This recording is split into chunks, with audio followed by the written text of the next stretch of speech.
Witam.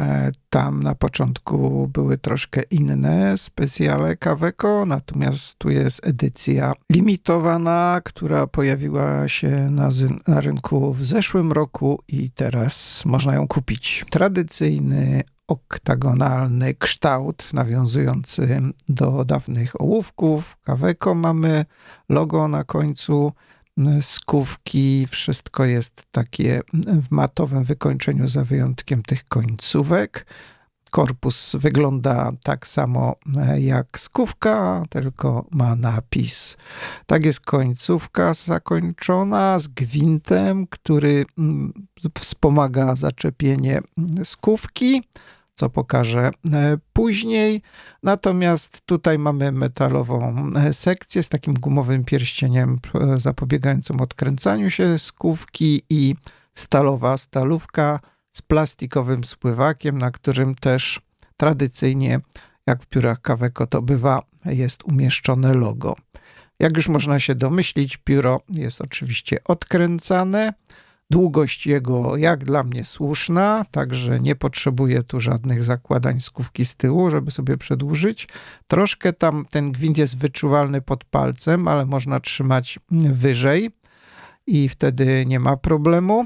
Natomiast dokręcenie skówki jest z tyłu oczywiście możliwe i pomocne. I wtedy mamy naprawdę bardzo długie pióro, ale jak tutaj teraz pokazuję, troszkę moim zdaniem zaburza to równowagę tego pióra. Zbyt wysoko podnosi środek ciężkości.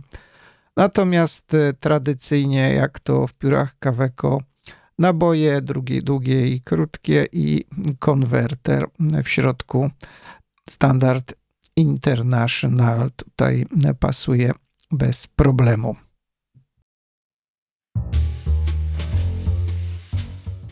W porównaniu do Duofolda Centenniala, Soneta, Lamy Safari i Pelikana 140 widać, że to pióro jest z tych dłuższych zamknięte, natomiast troszkę krótsze od Soneta, jeśli zdejmiemy skówkę.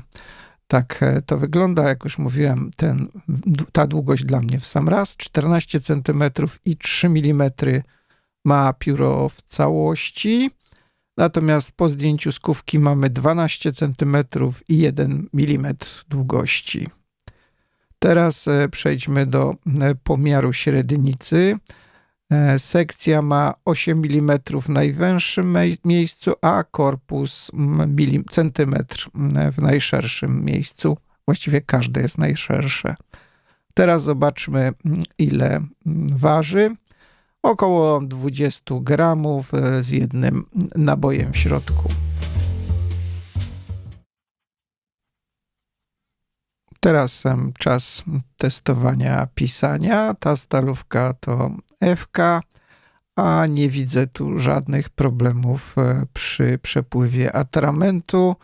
Gładko to pióro zsunie. Tutaj jest założony nabój i troszkę po dociśnięciu ta linia się pogrubia, ale nie za bardzo. Natomiast nie czuję żadnego drapania. Co do przepływu, to tak z takich średnich podaje atrament, średni przepływ. Jak widać, bez dociśnięcia atrament też przepływa. Jeszcze test odwróconą stalówką się nie powiódł, drapie. Tak wygląda próbka tego pisania atramentem.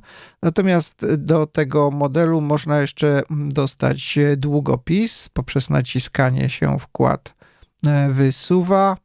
Natomiast wymienia się go w taki oto sposób, odkręcając przednią część i tutaj wymieniając wkład. Jest jeszcze ołówek automatyczny, ale niestety sklep Escribo, który wypożyczył mi ten zestaw, nie posiadał aktualnie na stanie. Ale i tak dziękuję za kolejne wypożyczenie. Jeszcze na koniec dodam, że oba produkty wykonane są z lakierowanego aluminium. Dziękuję za uwagę i do usłyszenia.